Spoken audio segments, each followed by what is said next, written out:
اللهم صل وسلم على سيدنا محمد عدد ما في علم الله صلاة دائمة بدوام ملك الله.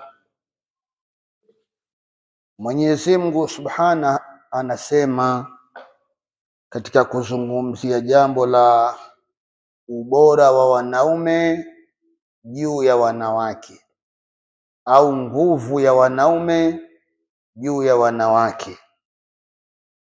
Amesema sababu ziko nyingi, lakini pia wabima anfaqu min amwalihim, na kwa kile walichokitoa kutoka kwenye mali zao. Pia nacho hiki kinawafanya wanaume wawe juu ya wanawake. Mwanamke haolewi ila patatolewa chochote kama mahari, kwa maridhiano baina yao, na si kwamba mahari ile kuwa unamnunua yule mwanamke, la hasha, bali ni sheria aliyoiweka Mwenyezi Mungu kwamba mwanamke haolewi ila kwa mahari, na mahari ni chochote kile ambacho mtakubaliana cha halali. Fi nikahihinna, katika kuolewa kwao, kal mahari wan nafakati, kama vile kutoa mahari, kama vile kutoa matumizi ya mke. Kwenye matumizi ya mke wako usiwe bakhili. Ukiwa nacho toa kwa matumizi ya mke wako. Mke wako hana mafuta ya kujipaka, mnunulie au mpe pesa kanunue.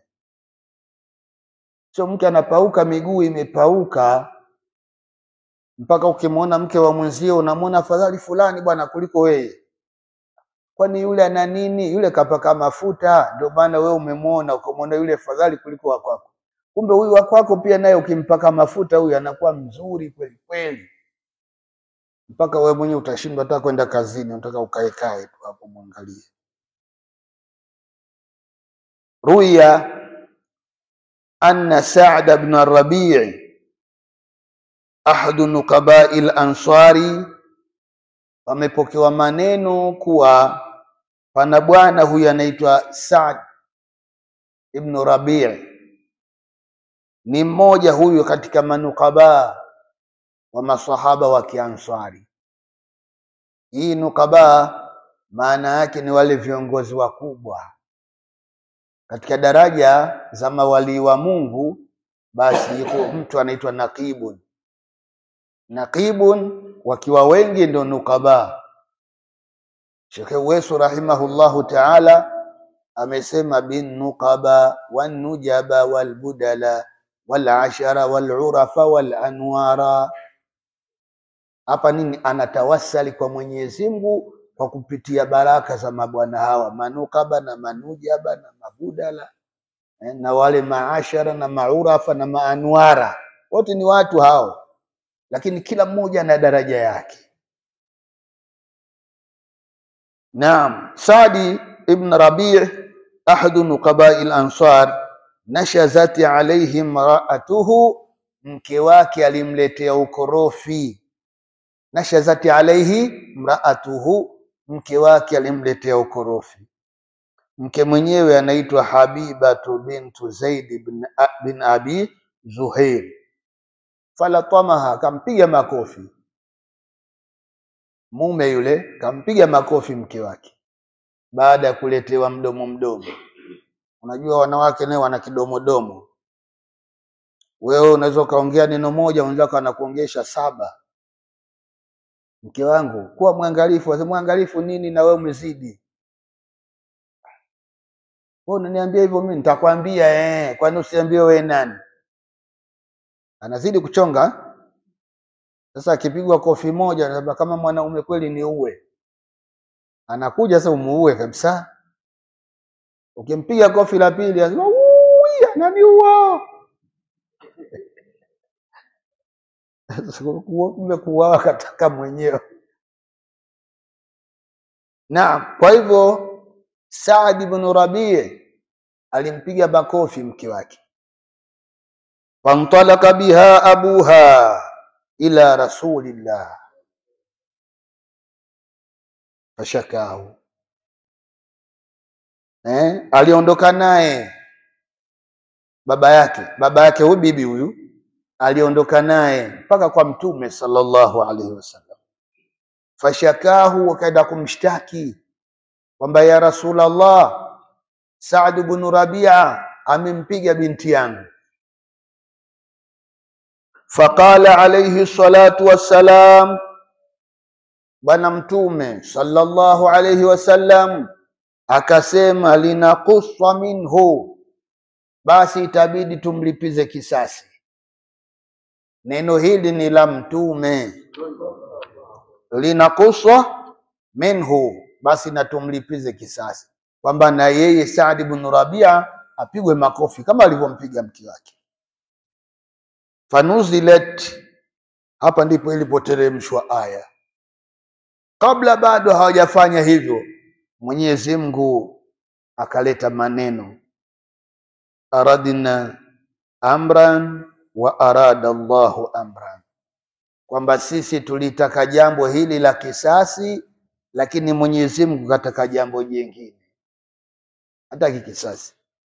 Walladhi arada Allahu khair, na kile ambacho alichokitaka Mwenyezi Mungu ndio cha bora, ndio bora kuliko kingine. Kwenye kesi ya mke na mume, usiwe na haraka na pupa na mihemko isiyokuwa na maana na hasira. Lakini inawezekana dada yako ndo kapigwa na mume wake. Sasa wewe unakwenda kwamba ule udada umekushika, ndugu yangu anapigwa hivi na mimi niko bado niko hai, huyu atanitambua. Shemeji gani mnyaturu? Unataka kwenda kumpiga vibao. Kuwa mwangalifu, kuwa mtaratibu. Kesi za namna hii huwa haziendewi hivyo. Nenda polepole, uliza taratibu. Wallahi utakuja kugundua dada yako kaja analia machozi, analia na garagara, kumbe mgomvi ni yeye, kumbe mkosaji ni yeye. Na inawezekana hata yeye ndo alianza kumpiga mume wake makofi. Sasa kofi la mwanaume linauma.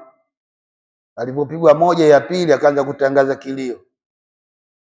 Sasa wewe ukianza kumpiga shemeji yako, tayari unaingia kwenye makosa na dada yako atapewa talaka. Fasalihatu qanitat, na wanawake waliowema wacha Mungu. Muti'atun qaimatu huquqil azwaj, ni wale wanawake watiifu wenye kusimamia haki za waume. Fasalihatu, na wanawake waliowema ni akina nani? Qanitat, ni wale waliowacha Mungu. Wacha Mungu ni akina nani? Muti'atun qaimatun huquqil azwaj, ni wale watiifu wenye kusimamia haki za waume. Katika ndoa kila mtu ana haki zake. Mume ana haki na mke naye ana haki. Usijifanye we mbabe kwenye nyumba, haki ya mke unataka iwe yako, yako iwe yako. Hata kila mtu ana yake. Kwenye haki zake mke apewe. Mke ni haki yake kupewa chakula na wewe. Mke ni haki yake kupewa mahali pa kulala na wewe umtafutie mahali pa kulala. Mke ni haki yake umtunze. Si kwamba eti mke wako ajatunzwe na wengine wakati wewe upo. Wewe unafanya nini? Na wewe ni nani? Wewe ndio unatakiwa umtunze mke wako, ni haki. Lakini na yeye mke pia naye anatakiwa aziangalie haki za mume. Ni lazima mume apewe haki zake na mke. Hafidhatun lilghaib, ni wale wenye kuchunga kipindi mume hayupo. Hafidhatun lilghaib, liwajibil ghaib, kwa maana wao wanachunga ya wajibu yaliyojificha. Kuna mambo ya wajibu yaliyojificha, wao wanayachunga. Mambo gani haya ya wajibu yaliyojificha? Inawezekana wewe haupo, umekwenda safari zako za kazi zako, mke wako ndo kabaki nyumbani, lakini mke wako ni mzuri, watu wakimuona wanamtaka, wanamtongoza, wanafikiri watamwacha, lakini wakimtongoza yeye bado anakataa kwa sababu ya heshima, kukulindia heshima yako. Lakini we haupo, yeye anapokataa we haupo, na wala ukirudi huambiwi kwamba mimi fulani alinitongoza, huambiwi. Ni nini hii? Anakuchungia na kukutunzia heshima yako.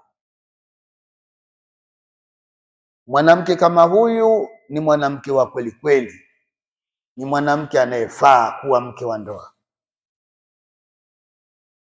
Ai, maana yake yahfadhna fi ghaibati alazwaj, wao wanayachunga yale mambo yanayojitokeza kipindi mume hayupo. Ma yajibu hifdhuhu fi nafsi wal mali, yale ambayo yanalazimu mwanamke kuyachunga, ima kwenye nafsi yake mwenyewe au kwenye mali ya mume wake. Panawezekana hapo nyumbani pana mali 1 2 3, lakini mwangalizi ni yeye wakati wewe haupo, na anaziangalia kweli. Hakuna mtu ataruhusiwa kuja kufanya chochote pale mpaka hakikishe wewe umerudi. Hawa ndio wale hafidhatun bilghaib, wenye kuchunga mambo kwa ajili ya waume zao kipindi hawapo.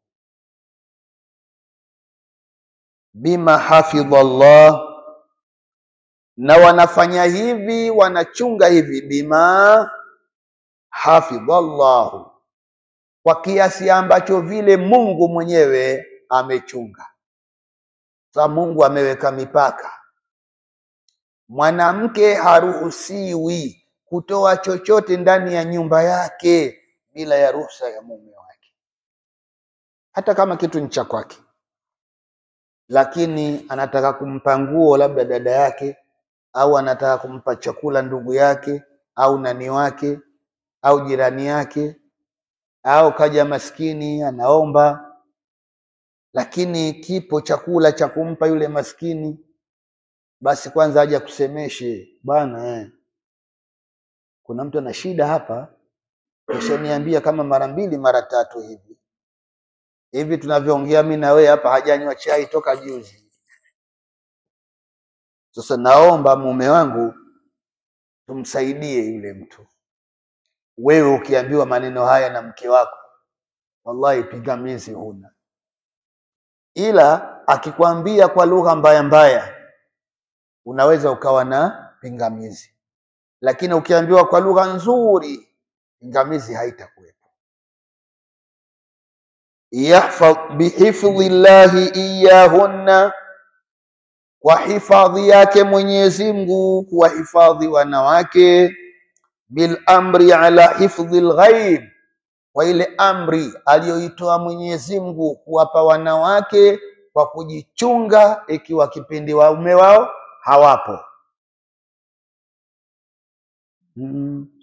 Walhathu alayhi bilwa'd walwa'id watawfiqi lah, lakini pia na mahimizo ya wanawake kujichunga na kujihifadhi. Mahimizo haya bilwa'di walwa'id, kwa makemeo makali na miadi, kwamba mwanamke akijitunza ni nini atapata mbele ya Mwenyezi Mungu. Watawfiqi lah, lakini pia na kupewa taufiki ya jambo hilo. Au billadhi hafidhahu Allahu lahunna alayhim min almahri wan nafaqa, au kwa kuchunga kile ambacho Mungu amekihifadhi kwao. Hafidhahu Allahu lahunna, Mwenyezi Mungu kawahifadhia wao, alaihim, kwa kupitia waume zao. Maki chakula cha mke kiko kwa mume wake, matumizi ya mke yako kwa mume wake. Min almahari wan nafakati wal qiyami, kuanzia mahari, kuanzia matumizi, kuanzia kusimamia familia. Msimamizi wa familia ni wewe mume. bihifdhihinna wa dhabbi anhunna, kwa kuwahifadhi wanawake lakini pia na kuwalinda. Wadhabbi anhunna, na kuwalinda wanawake, kuwaepusha na mambo ambayo yasiyotakiwa wao wayakutane nayo. Kumchunga mwanamke, Waswahili wanasema kumchunga mwanamke hutaweza, mwanamke anajichunga mwenyewe. Hii ni kwa upande wa mambo haya ya zina. Mwanamke akiamua kujilinda mwenyewe, wala hahitaji mtu wa kumlinda, atajitunza mwenyewe. Lakini bado wewe una haki ya kumlinda mke wako kwa hali zote, kuanzia matumizi yake, kulala kwake, kuamka kwake, uzima wake, ugonjwa wake. Yani unamfanya kama vile yai, kama vile kawarir, kama vile kioo, yani ukikiangusha kinapasuka. Ndivyo hivyo mwanamke anataka kudekezwa, umdekeze, adeke, akideka mdekeze. Sio tena anadeka unampiga makwenzi. Umekuja kudeka hapa, huko kwenu ndio ulikuwa unadeka namna hii. Hata hayo sio mapenzi. Waswahili wale wanasema asiyejua kurai si mzuri wa mapenzi. Usalie Mtume. Haya Kiswahili hicho, hizi ni aya za Kiswahili, lakini sio aya za Qur'ani wala sio hadithi ya Mtume hiyo. Haya maneno ya watu wanaofundisha watu mapenzi. Unafundishwa kupenda, na ukipendwa basi ujue kurai. Kurai maana yake ni kufuatilia kwamba huyu mtu ananipenda namna hii, nimfanyeje huyu nimpelekee zawadi gani? Huko ndio kurai. Tutakuja kuisoma hiyo kurai leo, sio mlango wake huu. Naam, wa quria, na imesomwa aya bima hafidhallaha bin nasbi, imesomwa hii kwa nasbu, ala anna ma mausula, juu ya kwamba hiyo herufi ma imekuwa ni ismu mausuli. Fa innaha law kanat masdariya, hakika hiyo ma lau kama ingelikuwa ni ile ma ya masdari, lam yakun lihifdhin fa'il, basi pasingelikuwa kwenye ile hafidha, pasingekuwa na nini? Na fa'il. Wal ma'na bil amri alladhi hafidha bima alladhi bil amri alladhi, ni ile amri ambayo ya hifdhi haqi llahi, ya kuhifadhi haki ya Mwenyezi Mungu, au taatihi, au kumtii Mwenyezi Mungu. Wa huwa at-ta'affufu wash-shafaqatu ala rijali, na hii taa au kule kuchunga wanawake haki za waume zao, moja kwanza ni kuchunga haki ya Mwenyezi Mungu, kwa sababu ndiye aliyeamrisha.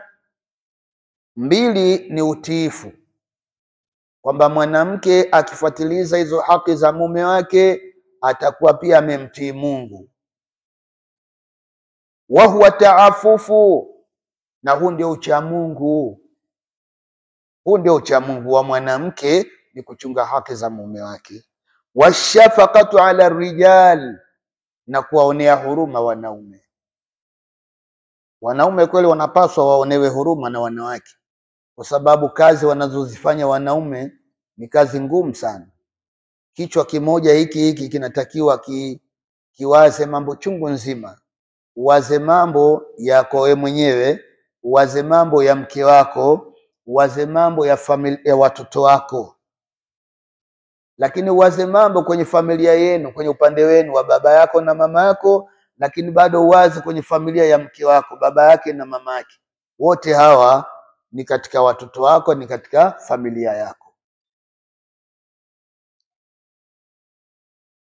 Naam, nuzilat hadhihi al-aya, aya hii iliteremshwa fi Sa'd ibn Rabi'a al-Ansari, kuhusiana na huyu bwana Sa'd ibn Rabi'a kama tulivyosema pale awali. Lakini latama mraatahu binta Muhammad ibn Muslima, alimpiga makofi mke wake. Binti nani huyo? Binti Muhammad ibn Muslim.